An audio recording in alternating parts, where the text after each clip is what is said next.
আলী রাদিয়াল্লাহু তাআলা আনহু বলেছেন, দুনিয়ার সবচেয়ে বড় বিষয় এই যে মানুষ প্রতিদিন তার সামনে অসংখ্য মানুষকে মরতে দেখেও মৃত্যুর কথা স্মরণ করে না। বেপরদার কারণেই আজ ঘরে ঘরে অশান্তি, বিশৃঙ্খলা আর চলছে ঘর ভাঙার খেলা।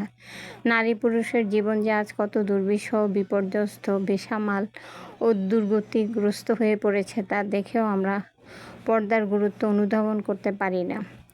তবে ইহকালে সীমাহীন দুর্গতি তো আছেই, আর পরকালে অনন্তকাল জ্বলতে হবে দোজখের আগুনে। বেপর্দায় চলে একজন সিনেমার নায়িকা একাই পারে লক্ষ কোটি পুরুষের চোখকে খারাপ করে দিতে। বেপর্দার ফলাফল অত্যন্ত ভয়াবহ। মৃত্যুর পর মহিলাদেরকে পর্দার জন্য কঠিন বিচারের সম্মুখীন হতে হবে। হাদিসে আছে, দোজখীদের অধিকাংশই হবে নারী। তাই সব নারীদেরই উচিত পূর্ণ পর্দা রক্ষা করে চলা। মূর্খ, বোকা ও অবলা নারীরাও হয়তো ভাবতে পারে তাদের উপর জোর করে পর্দার বিধান চাপিয়ে দেওয়া হচ্ছে। আসলে তা নয়। পর্দা নারীর মৌলিক অধিকার। পর্দার সাথে চলতে পারাটাই নারীর ন্যায্য পাওনা। মেয়েরা হীরার চেয়েও বেশি মূল্যবান, তাই তো 7 পর্দার মাঝে লুকিয়ে রাখার নিয়ম এই অতি মূল্যবান সতী নারীদের।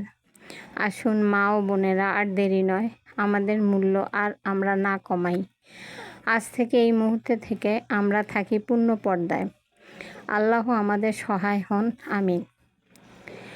আমার এই আর্টিকেলটি দৈনিক ইনকিলাবের ইসলামী জীবন পাতায় 22শে এপ্রিল, 14ই এপ্রিল, 19শে এপ্রিল, 21শে এপ্রিল 2009 সালে ধারাবাহিকভাবে ছাপা হয়।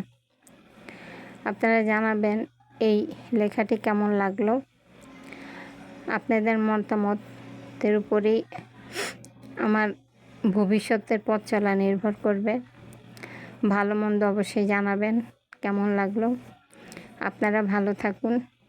ইনশাল্লাহ ভবিষ্যতে আবারও অন্য কোনো ভিডিওর সাথে দেখা হবে। আজকে এ পর্যন্তই।